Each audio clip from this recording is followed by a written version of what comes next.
तो क्या हो सकता है सर, आप अगर यहाँ से हम लोग देखें तो एक सोशल मीडिया का मूवमेंट है, तो ये कभी मतलब बदल भी सकता है? आपको लगता है कि रिफ्लेक्ट करेगा जमीन पर, या एक नॉन वायलेंट तरीके से ये लोग आंदोलन करते हुए दिख सकते हैं? जरूरी नहीं कि आंदोलन करें। देखिए, जब 2 करोड़ लोग, इसका मतलब 2 करोड़ लोग तो सर्टिफाइड हो गए ना कि वो गुस्से में है। और सर 2 करोड़ तो केवल 53 मिलियन में से हैं, हाँ, क्योंकि भारत में केवल 53 मिलियन लोग हैं जो इस पे हैं, उनमें से इस पे 20 है। लोग, हाँ, ज्यादा लोग तो है नहीं ना सर हाँ इंस्टाग्राम हाँ। पे, सब तो लोग तो है नहीं। तो आप सोचिए, 2 करोड़ लोग तो 4 दिन के अंदर उन्होंने अपने गुस्से का इजहार कर दिया, और आधिकारिक तौर पे कर दिया। और न जाने कितने ऐसे होंगे जो उस फीलिंग को महसूस कर रहे होंगे, लेकिन उन्होंने एक्सप्रेस करना उचित नहीं समझा, या वो इंस्टाग्राम पे नहीं हूं, जैसे मैं इंस्टाग्राम पे हूं लेकिन नॉन एग्जिस्टेंट हूं एक तरीके से। तो इसलिए इसको अंडर एस्टिमेट नहीं करना चाहिए। और इसीलिए मुझे लगता है, जब सरकार ये कह रही कि दरअसल नेशनल सिक्योरिटी की वजह से हमने उसको ब्लॉक करने की बात कही है, तो वो कहीं ना कहीं अपने लिए सिक्योरिटी खोजने की कोशिश कर रहे हैं, कहीं ये गुस्सा उनकी तरफ ना मुड़ जाए। ये दरअसल असली असली कारण जिसकी वजह से ये बंद कर रहे हैं। अन्यथा कोई कारण ही नहीं था भाई। सटार का किसी ने कहा कि भाई कॉकरोच, उन्होंने कहा ठीक है कॉकरोच हो गया, कॉकरोच आप भी हंसी करिए, मजे लेके निकल लीजिए। लेकिन ये सरकार एक्स्ट्रा सेंसिटिव। आपने देखा ना कि नॉर्वे के अंदर एक बच्ची ने सवाल पूछा, मैं तो बच्ची ही कहूंगा क्योंकि उसकी उम्र 25-26 साल है। अब ये अजीब बात है कि हमारे यहाँ कुछ बड़े 70-80 साल के बुजुर्ग पत्रकार जिस बड़े बड़े पदों पर रहे हैं, जिस तरीके से उस बच्ची का चरित्र हनन कर, मतलब बेशर्मी के साथ, निर्लज्जता के साथ इनको पत्रकार कहना, पत्रकारिता का दरअसल अपमान अपमान है। ये लोग कलंक हैं एक तरीके से। मैं वाकई बहुत गुस्से में कह रहा हूं। मैं, हो सकता है मैं उस बच्ची के सवाल पूछने के तरीके से सहमत ना हूं, हो सकता है, लेकिन आप उसका चरित्र हनन करेंगे, आप उसकी तस्वीरों को पब्लिक करेंगे, उस पर टिप्पणियां करेंगे। किस तरीके का समाज हम हो गए हैं, और किस तरीके के ये बुजुर्ग लोग हैं जिनको देख के हम लोग कभी कभी सोचा करते थे कि यार इनसे प्रेरणा लेनी चाहिए। ये ऐसे लोग, इतनी कुंठा इनके अंदर भरी हुई है, इतने निर्लज्ज घटिया किस्म के लोग हैं ये, मतलब। और अब उसके ऊपर से वो जस्टिफिकेशन उसका दिए जा रहे हैं लोग। अरे भाई, उसने एक सवाल पूछा, आप प्रधानमंत्री, मत जवाब दिए, क्या फर्क पड़ता है? उस सवाल का इससे क्या लेना देना है कि कौन से कपड़े पहनती है, कौन से कपड़े नहीं पहनती है?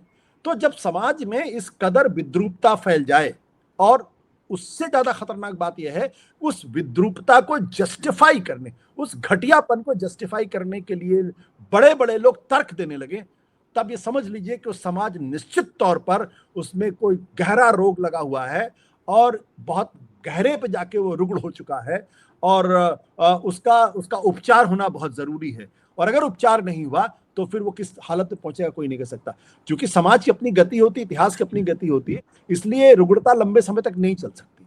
और मैं इसीलिए यह बात कर रहा हूं क्योंकि मुझे अच्छी तरीके से याद है, चूंकि मैं इतिहास का विद्यार्थी हूं, तो 15वीं शताब्दी में जब चर्च का अत्याचार अपनी परम सीमा पर पहुंच गया, भ्रष्टाचार परम सीमा पर पहुंचा था, तब मार्टिन लूथर का जन्म हुआ था। और मार्टिन लूथर ने सीधे चर्च को चुनौती दी थी। लंबे समय तक दोनों के बीच में जंग हुई, लोगों की जानें गई, लेकिन फिर वहीं से एक आधुनिक समाज और आधुनिक राजनीति की परिकल्पना ने जन्म लिया। तो मैं ये मानता हूं कि ये जो कुछ हो रहा है, ये समाज के अंदर जो सड़न है, गलन है, ये उसका रिफ्लेक्शन है, और ये समाज की जो अग्रगामी गति है उसको रोकने की कोशिश कर रहे हैं। रोक नहीं पाएंगे इसमें मुझे यकीन है, लेकिन हमारी और आपकी पीढ़ी को इसको झेलना तो पड़ेगा। मतलब सरकार वही काम कर रही है सर। इस तरह कोई अगर कोई पार्टी बनाता है, कोई सोशल मूवमेंट खड़ा करता है, तो उसको नेशनल एंटी नेशनल बोल के 15 साल 12 साल से हम लोग देख रहे हैं, एक ही परंपरा की परिपाटी पे सरकार चल रही है, वहीं पर आज चलते देख रही है, और जो लोगों के इश्यूज हैं उनको डिस्कस करने से बचती जा रही है। अब 5 देशों के दौरे से प्रधानमंत्री लौटे, क्या लेके आए वो कोई नहीं बता रहा है। बिल्कुल बिल्कुल। अरे भाई, आप मेलोडी कर रहे हैं, मेलोडी के साथ कर रहे हैं, हाथ से कब पुट करिए ना उसमें। मतलब ठीक है, आपने एक अच्छा इनोवेशन किया, आप भी मजे लीजिए, हम भी मजे लेते हैं और उसमें चल देते हैं, लेकिन उसमें अपनी स्किन को इतनी पतली करने का कोई अर्थ नहीं है, अनलेस कि आप वाकई में डेमोक्रेटिक नहीं है, अनलेस कि आपके अंदर वाकई में डेमोक्रेसी को लेकर कोई चिंता नहीं है। और मैं इन दिनों रविंद्र जी, मैं बहुत पढ़ रहा हूँ, समझने की कोशिश कर रहा हूँ। अभी हाल में ही मैंने एक किताब पढ़ी है जिसका मैंने सोशल मीडिया पे जिक्र किया है।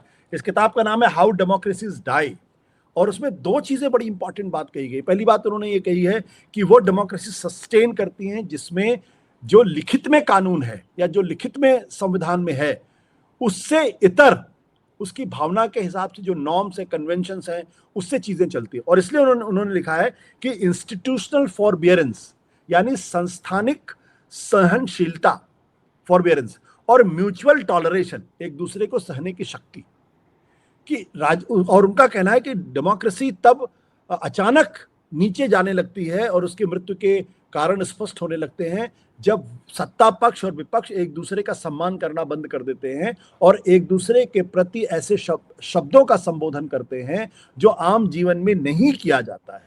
मैं रविंद्र जी से बहुत नाराज हूं, लेकिन मैं रविंद्र जी को गद्दार नहीं कहूंगा, मैं देशद्रोही नहीं कहूंगा, लेकिन जब आप ऐसे शब्दों का इस्तेमाल कर लेंगे, एक दूसरे के प्रति सम्मान खत्म, ऐसा क्यों तब होता है जब हम आपको सम्मान देना बंद कर देते हैं, जब एक दूसरे के प्रति सम्मान खत्म हो जाता है, तब ऐसी स्थिति पैदा होती है।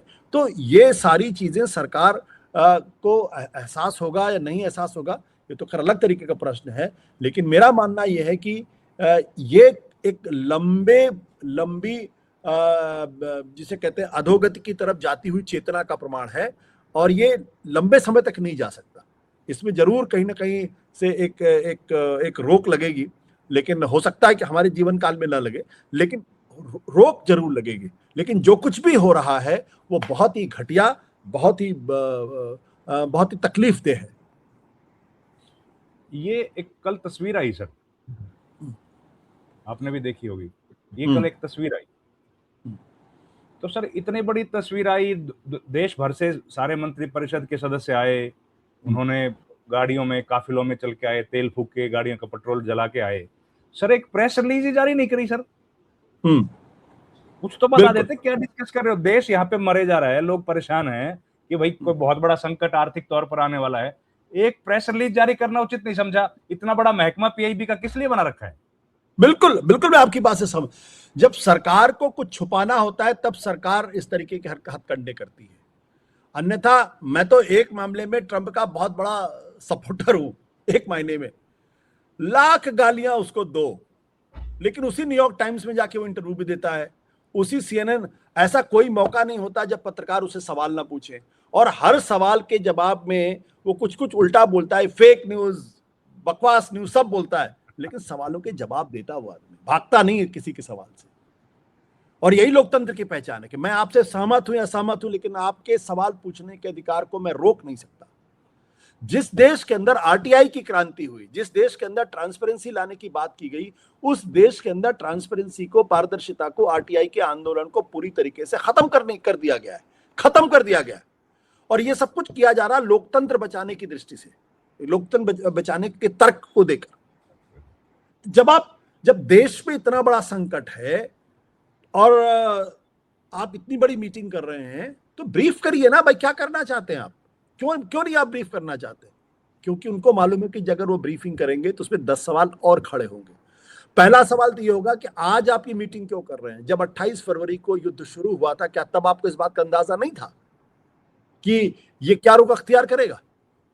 और मैं कई बार इसको कह चुका हूं, आज बड़ी बड़ी बातें की जा रही है। 28 फरवरी को अगर युद्ध शुरू हुआ था, और तो 1 फरवरी, 2 फरवरी, मार्च के पहले हफ्ते तक दुनिया को अंदाजा हो गया था कि ये युद्ध कुछ बहुत बड़ी दुर्घटना की तरफ बढ़ता हुआ दिखाई पड़ रहा है, इसके अंतर्राष्ट्रीय वैश्विक स्तर में बड़े असर होने वाले हैं।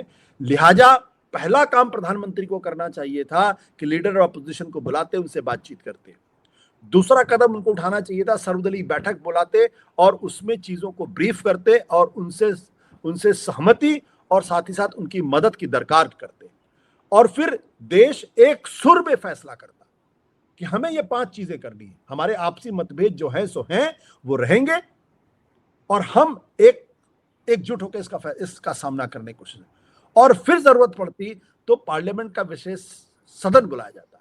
अगर कुछ नए कानून बनाने की जरूरत होती तो वो किया जाता। अगर पेट्रोल डीजल की खरीदारी पे कमी करनी होती तो उसके बारे में चर्चा की जाती।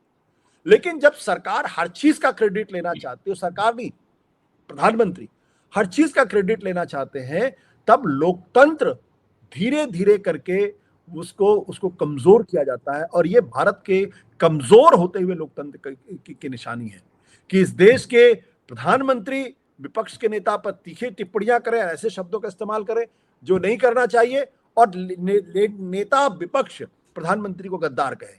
ये दोनों ही स्थितियां ठीक नहीं है, ना इसमें राहुल गांधी ठीक है, ना उसमें प्रधानमंत्री ठीक है।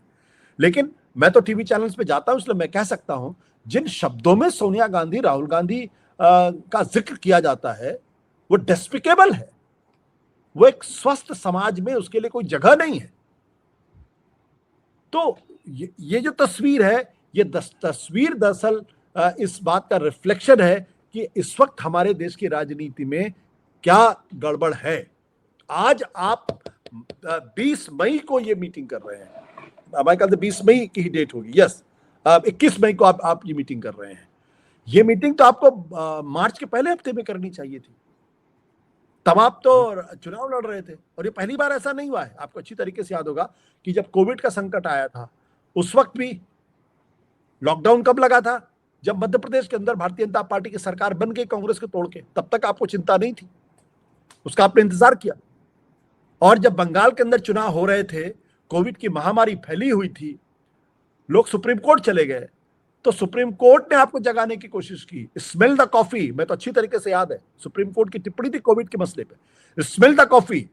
और यह भी कहा था कि जो आपके अफसरों के जो फाइल्स की नोटिंग हमारे पास लेके आइए। तो ये कोई नई बात नहीं है। पहले आपदा क्रिएट होने दीजिए, फिर आपदा में अवसर की तलाश करिए। इसका मतलब साफ है कि आपके पास दूरदृष्टि है ही नहीं। अगर दूरदृष्टि होती तो जो आज आप बैठ के फैसले कर रहे हैं वह आज से 2 महीने पहले, 3 महीने पहले कर देते।